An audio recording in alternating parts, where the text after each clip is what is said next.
Hello, everybody, and welcome to this week's class on balance. And we're going to pick up on the theme that we started last week. And let us begin today with a prayer.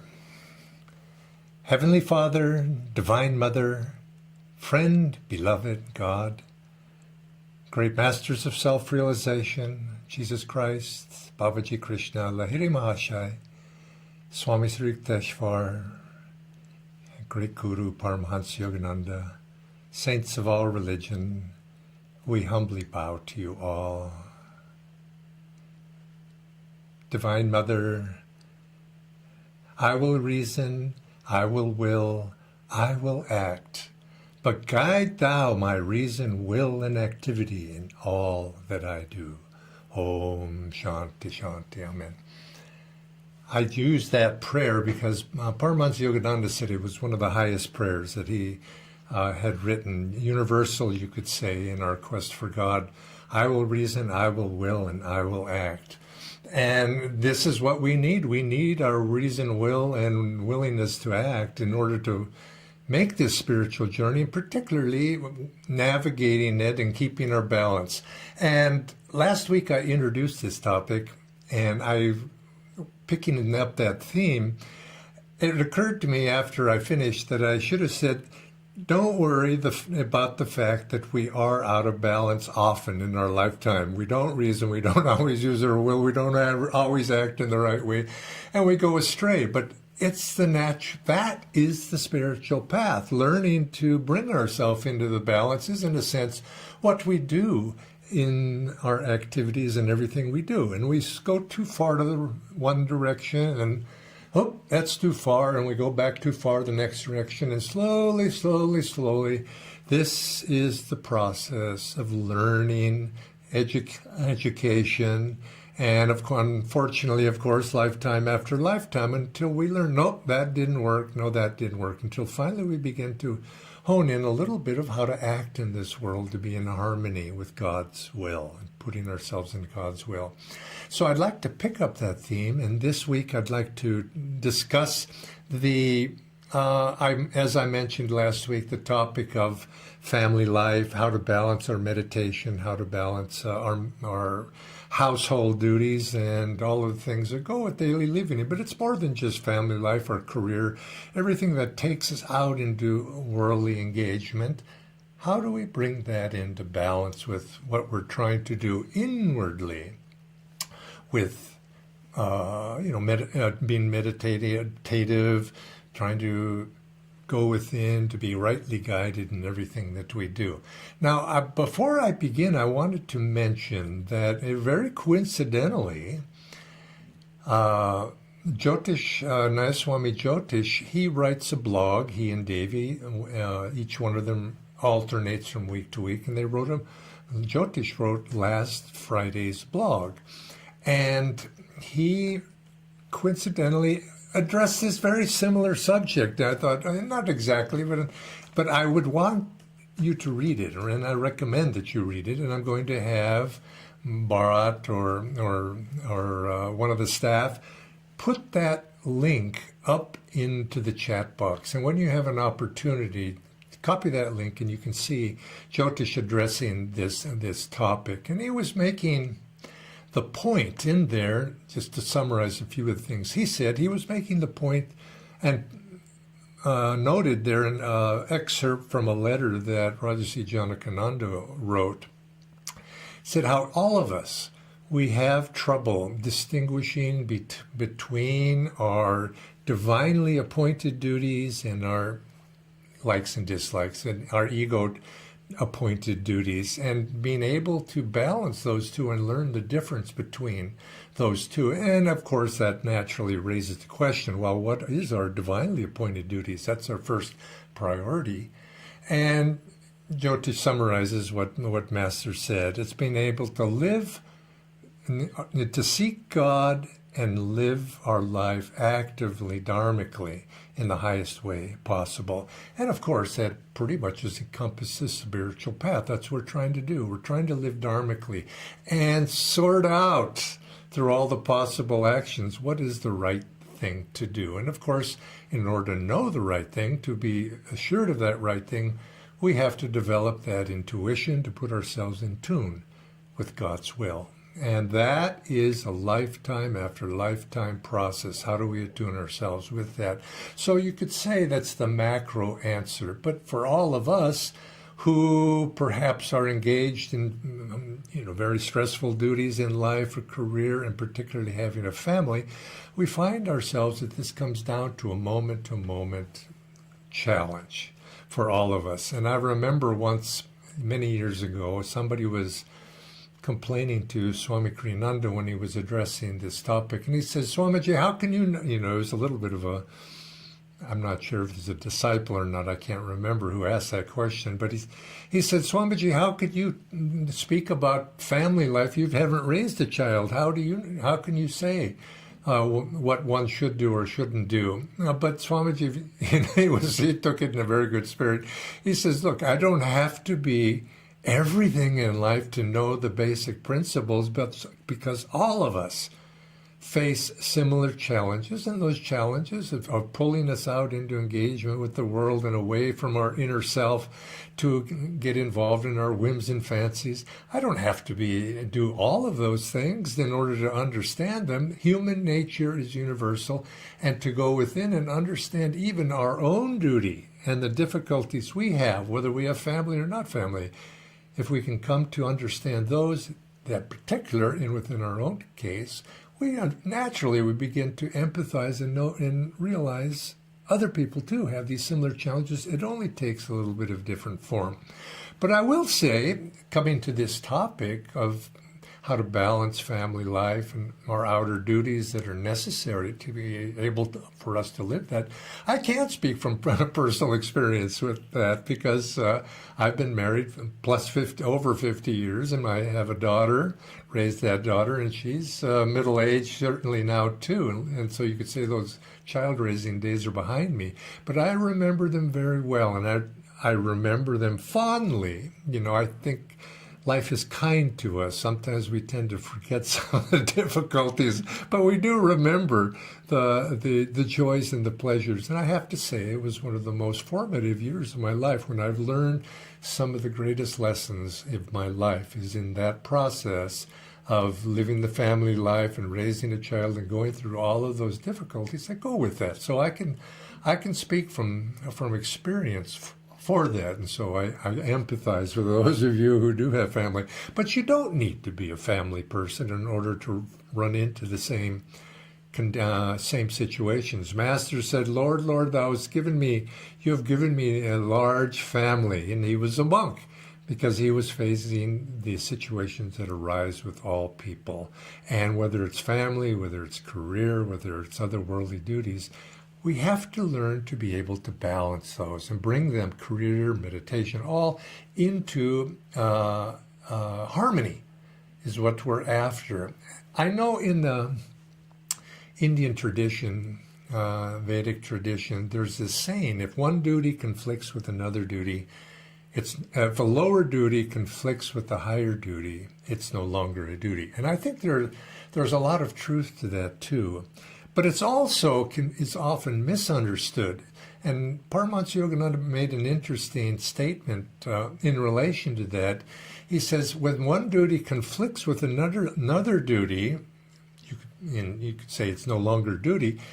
He would say, and he said, oftentimes it's just that we don't understand the duties. There should not be conflict. So if there's a conflict between two rightful duties, and of course, you could prioritize one. Maybe the spiritual life is more important. It doesn't mean we abandon the other duties. Often it's a misunderstanding. And he had a nice quote. He said, we should live our lives as I don't see my quote here, but he said, live your life as if two stallions are pulling your body chariot through this life. And when those two stallions are pulling your chariot in harmony with each other, you go forward. But if the two stallions are not in harmony with each other and are fighting amongst themselves, well, something is off. And what we need to do is not what we abandon one of the stallions, we bring the two stallions into harmony. That's what's being said. And so consequently people say, well, this isn't working, so I'm not going to do that, or I'm not going to do that. That's abandoning perhaps a very rightly God-given duty. It's something that you could say our karma has given to us to fulfill in a harmonious way. And so many times people abandon this, well, that wasn't a spiritual thing and I left it. Well, sometimes that is appropriate maybe. But oftentimes I've noticed that this concept that is master emphasized, certainly Swami Kriyananda emphasized, is important for us to start this discussion. This tendency in life to think either this or that, either or. Oh, I either got to do this or I got to do that. And we see life in terms of this dichotomy of either or. And this is generally, if you start thinking, well, if I'm thinking that way, there's probably maybe you should introspect. And instead of either or, approach life with an attitude of both and. I can do both this and I can do that. I can do many things at once. How do I bring seemingly opposing forces into a situation where both of them can coexist harmoniously, but in a high octave?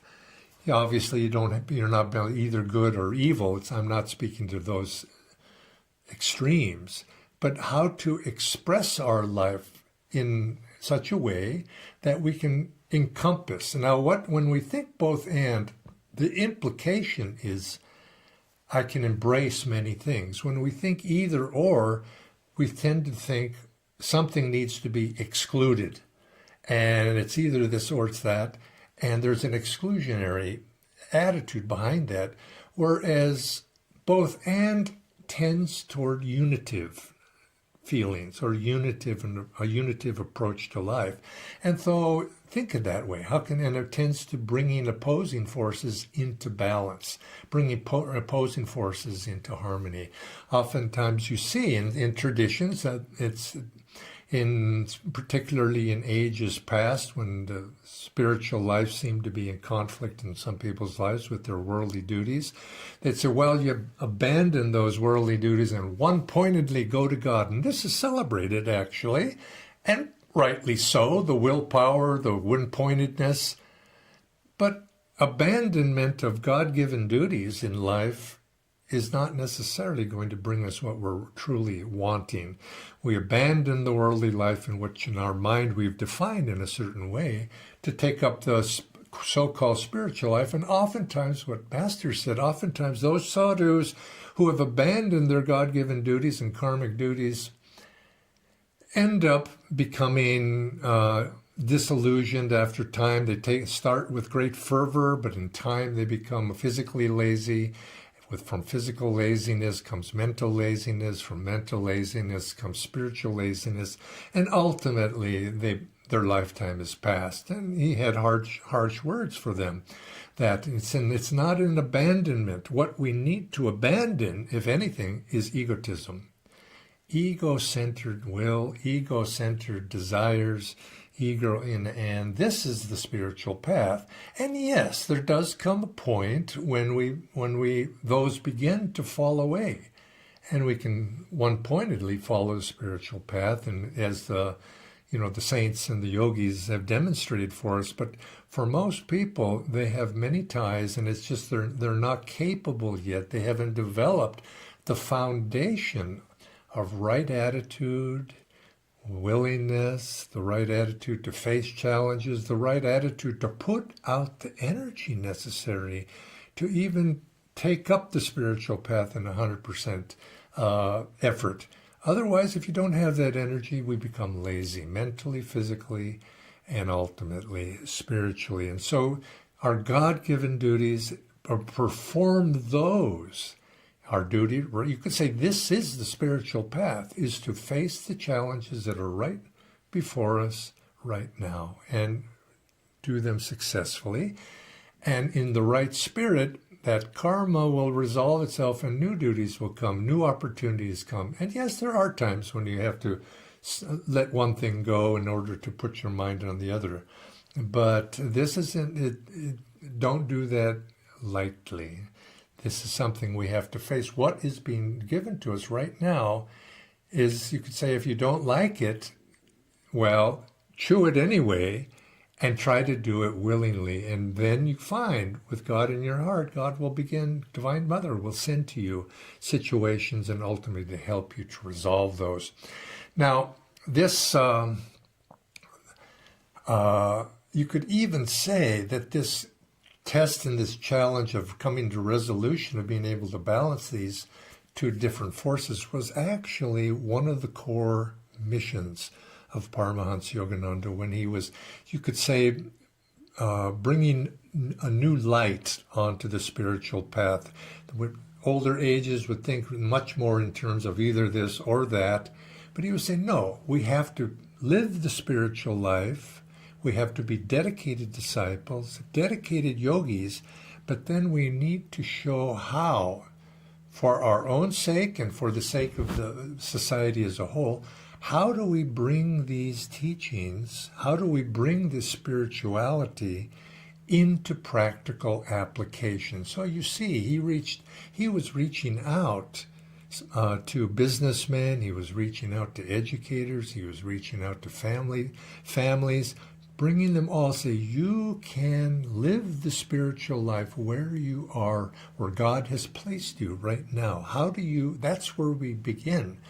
And we bring meditation, we bring Kriya Yoga into the world where we live right now. We don't throw that aside and then go searching for it in the Himalayas, which is much of the story of Paramahansa Yogananda's early life. When your desire is strong enough to actually want to abandon everything and run off to the spiritual life, God brings it right into your neighborhood. It's close to you.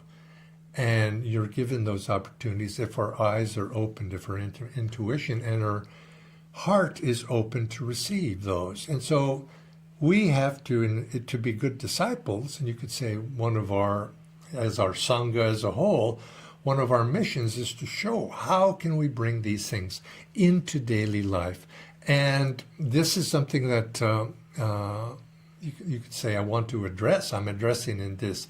How do we bring it in? And how do we raise our energy to begin to harmonize? Well, I think one of the first things is we have to get over this as householders, businessmen, people engaged in the world. We have to get over, just as the sadhu has their challenges, not to be lazy. I think if you're a successful person living with worldly duties, you can't be lazy if you want to be successful. We know this.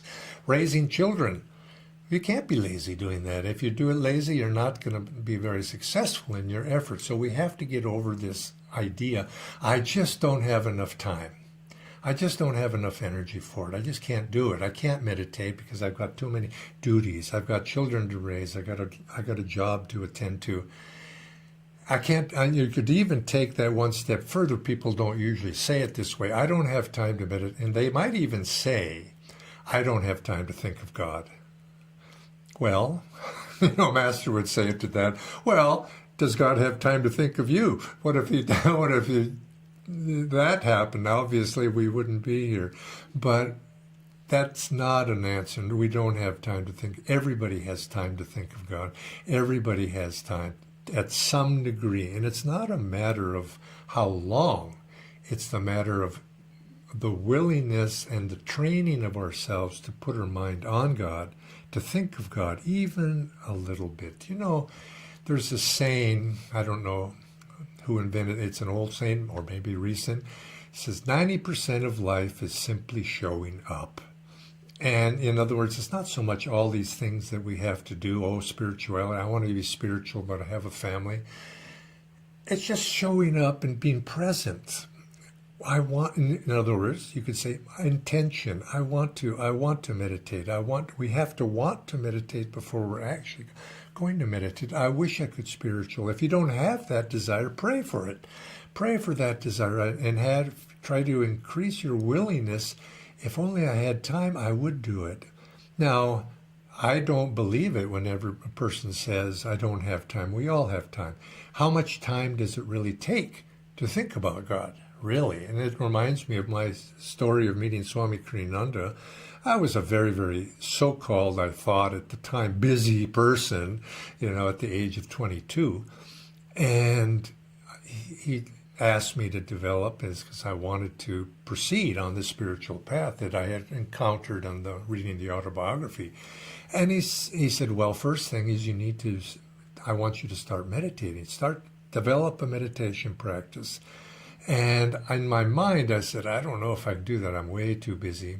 And how busy really could a 22-year-old be with God-given duties? No. I was busy with a lot of whims and fancies. Yes, I had a lot of desires that wanted to be fulfilled. And I was busy doing that. So I began to meditate, and I couldn't meditate at all. 15, 20 minutes was too much for me. And so he asked me a week later when I saw him the second time, he said, well, how'd you do? And I said, well, I just can't meditate for 30 minutes, which is what he asked. And he said, well, meditate for 20 minutes. I says, I can't meditate for 20 minutes. And he said, well, meditate for 15 minutes. And I said, I can't. And he said, stop. He says, how long can you meditate? Was I going to say I can't meditate for 1 minute? Well, that would be pretty sad of me to say that. And I knew that was not the right answer because it wouldn't be true. That's why it wasn't right. And I thought about it and I says, I'm going to try to meditate for 15 minutes. Now, probably the correct answer, how much I could sit there, because I had tried, was about 5 minutes, 2 to 5 minutes. That was my limit. And I says, I can meditate for 15 minutes. I can meditate, you see, I affirmed it. And I went home, and that was my goal. But it didn't matter how long I said. I could have said 5, 10.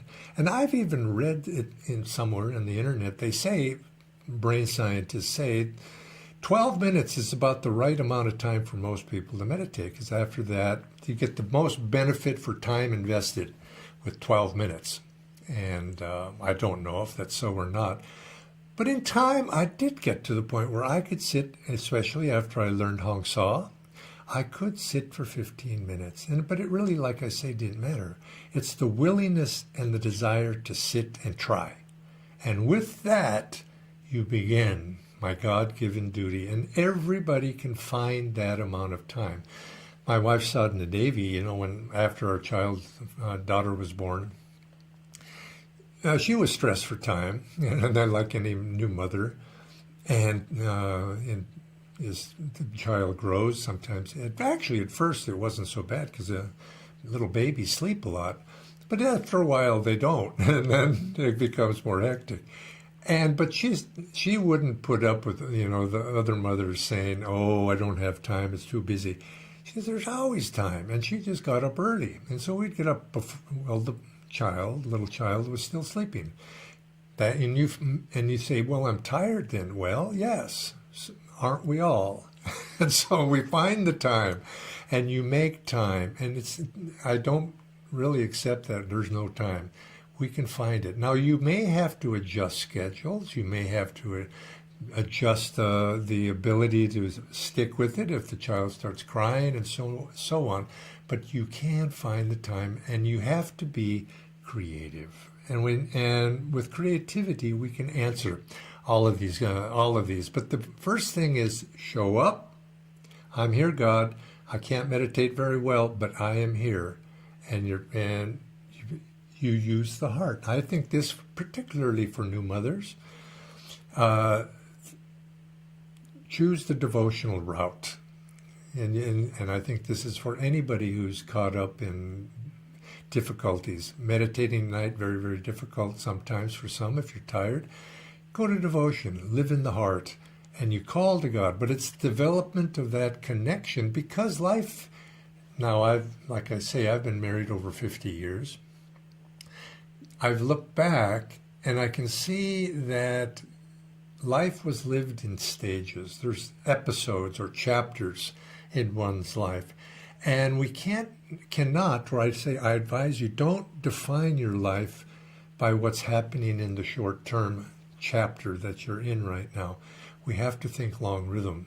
And because everything it changes. Children grow up, they grow stages. We as adults go through stages. And I do believe there's some hints that I would like to share with you. And I have made a list here of things that you should give some thought to. For those of you now who are not married, not encumbered, if you would say, with duties of one sort or another, take up meditation early in life. This is now, if you're older and you haven't done that, well, you start where you are right now. The longer you wait, the more difficult it is going to be, perhaps. The more energy you might have to put out to be able to ingrain a habit. If you can ingrain a habit of meditation, of pursuit of techniques, of communion with God, of prayer, all of these spiritual sadhanas, the earlier you can take those up into a habit, the better. And you can find that it's not quite as difficult, but we are where we are right now. Start while young, if you can, and learn to find ways to be creative with it. And when you're meditating and you have other duties, learn to bring meditation into your daily activities. 5 minutes here, lunchtime there, coffee break time. Bring it in, because this can make up for sometimes the difficulty. I can't sit for an hour at night. Well, very few people probably can do that, but you can't sit for 5 minutes, so why don't you do multiple little things during the day? Include God reminding. If you can't meditate, at least include God reminding things, thinking of God. Because what is meditation really? It's one-pointed focus on an experience of the divine in our life, light, sound, energy. If you can't focus on that, but you can at least think of the larger context of those and try to do that. And so be creative in little ways. Your environment is stronger than willpower. You set up an environment that supports that, and in time, things will begin. It comes down to priorities, doesn't it? We would have to balance either or. When we think of, and then again, when we think either this or that, you tend to think, yes, I have to have priorities. This is more important than that. And of course, that can lead to an imbalance. Better to think both and. But even when we're thinking both and, there are things that are more important. It doesn't mean we abandon the other, but what are we going to put our focus on? So we have to develop in our spiritual life, our commitment with God. As a disciple, we have chosen that route, or God has chosen us, drawn us back to be disciples. So that becomes a priority. Then the question is, how do I live that life in fulfillment of that priority? It's like the James Whistler, the famous artist who sold a painting to a customer, and the customer wanted him to come to his house to help him place it and put it in the right spot in his house. And then James Whistler did that. Went to the man's house, and he said, the first thing, take everything out of the house, or the room where you want this painting. Take it all out. Now, let's put the painting where it should be. And then let's bring the furnishings back in. And those things, those furnishings that don't harmonize with that painting, take them out. And I think this is what we do. Our painting is this spiritual life of discipleship. Then what can I bring in? And if I can't bring it in and it doesn't look right now, redecorate it. Put put a different color upholstery on the sofa so that it harmonizes with the painting. Same for us. Bring those things and harmonize it with that higher principle. Accommodate, and in the meantime, you keep priorities, means keep your eye on the goal, and then do that which is necessary to harmonize with that goal. And if you make meditation earlier in your life a priority, you'll be able to do that. Don't think in terms of quantity. That's usually, it doesn't work so well. Think in terms of quality. I can give 5 minutes of deep meditation, or I can give 5 minutes of devotional attention to God. And then from there, I work my way up. Another point, don't compare yourself with anybody else. You know, in the early days of Ananda village, there was a little bit of a lack of harmony, is maybe a word, between those people who were single. A lot of us were young, single, on fire for God, wanted to take up the yogic life, and other people came in with families, and there was sort of a little bit of a tension between those two, because it was an either or. This was the good way, that was, those poor family people, second class. We shouldn't think that way. One, those who thought that way, that was spiritual pride, and those who bought into that had less of an understanding, and they were agreeing with it and say, yes, I'm a second-class citizen. Just by their reaction, they were saying that. They hadn't learned, and which we did. We, as a community, as a group, we learned that, no, that's not the right way. But the problem there in the beginning was people were comparing themselves with other people. My duty is not your duty. What I do is my duty, is the best. I'm going to do it the best I can. And if, each one, whichever side of the argument you're on, you have to not compare with others. You do the best you can with what you're doing, and do it with quality. And then eventually from there, we work our way up. I think all of this, and I did mention this already, but I want to reiterate this. Much of this begins with a desire to actually want to meditate. It begins with a desire to really be what it takes to be a disciple. And that comes down to really wanting God. Do we really want God? If you come to that point, if you don't really want God, life is going to have to teach you a lot of lessons. We want God theoretically. It's a concept. That would be nice to have God. But when it's transferred from a concept to a heartfelt feeling, that's when we begin to really internalize these things. And so we have to have it on the level of the heart. The heart must yearn. If the great, you could say, enemy of our spiritual life is spiritual indifference. We don't care. We don't know. We're just going through the motions, but deep down we've lost that desire.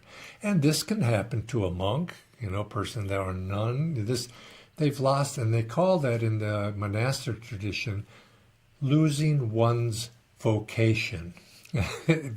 We lose that desire we had when we were 25 years or 30 years old, burning desire, and that begins to fade. It gets abraded and worn down by our encounters with daily living, and those seeds of desires begin to come to fruition in the environment we find ourselves in. And this is what we have to really, this is the enemy of the devotee, is letting their spiritual life become worn down. And so the antidote, of course, is as best as we can to always stimulate that desire for God. And if anything else, if you're having difficulties with your daily lives, you don't want that. And that should be a motivation for us to find the solution. God, I want the solution. This isn't working. Help me, help me.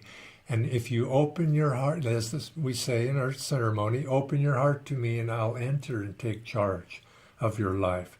Have that attitude of always having that and keep that alive. And then you find there's always a solution. And it can be a creative solution. Don't necessarily look to what your neighbor's doing, but yes, be inspired. And if if you can be. But here's a prayer that Swami Kriyananda offered. He says, prayer, maybe it's an affirmation.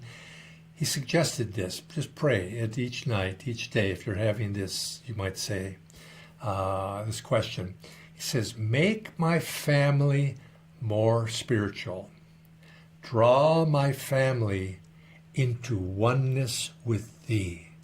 Now, because oftentimes, if you're in a family situation, if your spouse is not interested, if your children probably are not interested, if you're finding these disinterests, that's a conflict that's difficult to overcome, and each individual case is a little bit different.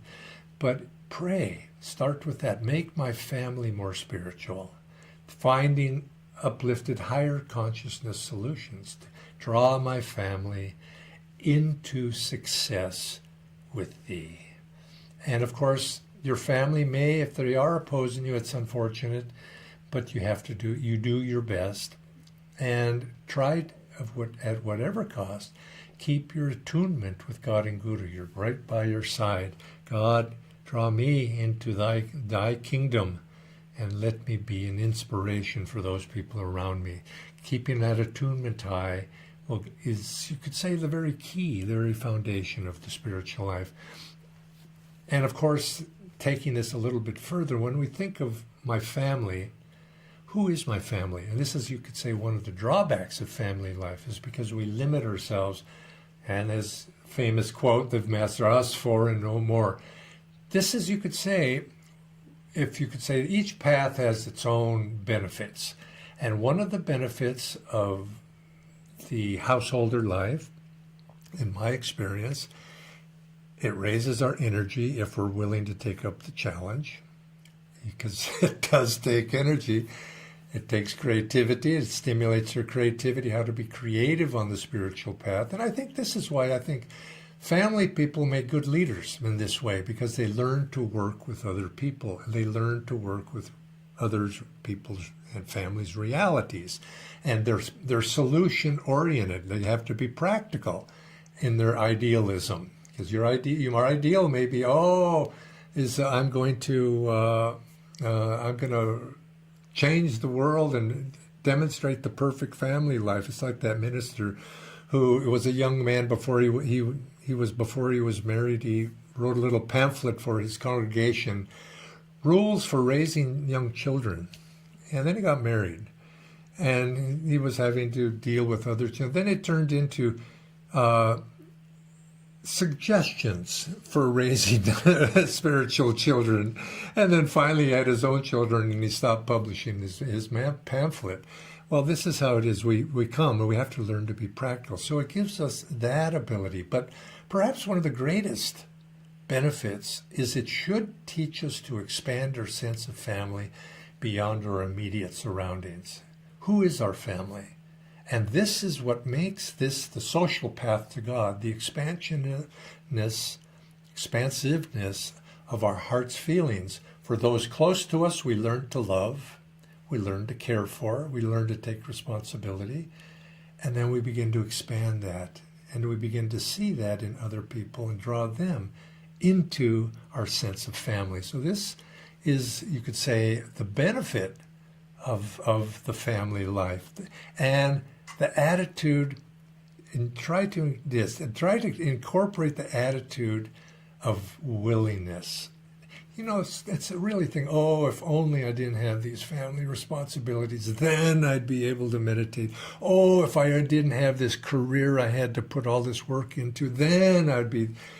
Then, what are you building into? It's building an attitude of reluctance and lack of energy and unwillingness. Woe is me. This is not going to get us to God. We have to embrace what we find. And this goes to many different difficulties. Things come, and we push them away. But God comes to us in many forms, and be willing to accept that which comes to us, that which comes of itself. Let it come, and deal with it in the highest possible way. And you'll find that if in using these basic principles, that at times, yes, maybe we might have to modify our practice in this time or that, but we never have to abandon them. And there's the energy that we put out in this way is going to serve us in our family life and our business. That should translate into our spiritual life and bring the two together. But make think in terms of the priorities. We are disciples.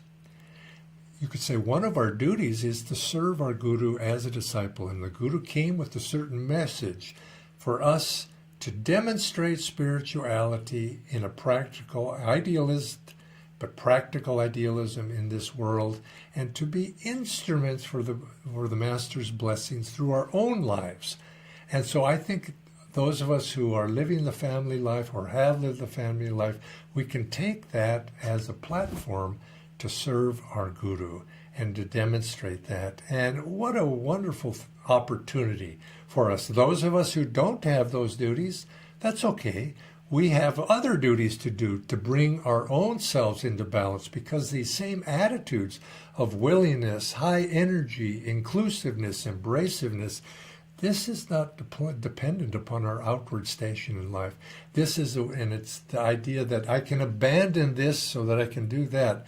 No, it's both and. We have different sides to our personality, and this is where I want to go with next week's discussion. We have within ourselves a universe of potentials, and none of us really are, we say outwardly we're householders, it's an outward definition, but inwardly, it's not some people are naturally householders, some people are naturally yogis. It's that we're wearing that clothing in this lifetime. But inside, we're the same, but we do have different tendencies expressed outward. And one of the things that often gets out of balance is the sense of those energies that we have. We have male energy, we have female energy, we have the reasoning type of person versus a good person that goes by feeling. We have the intellect, we have intuitive. How do we bring these into balance? So let's take next week, let's take this discussion in that direction. We all have a universe of potentials within ourselves.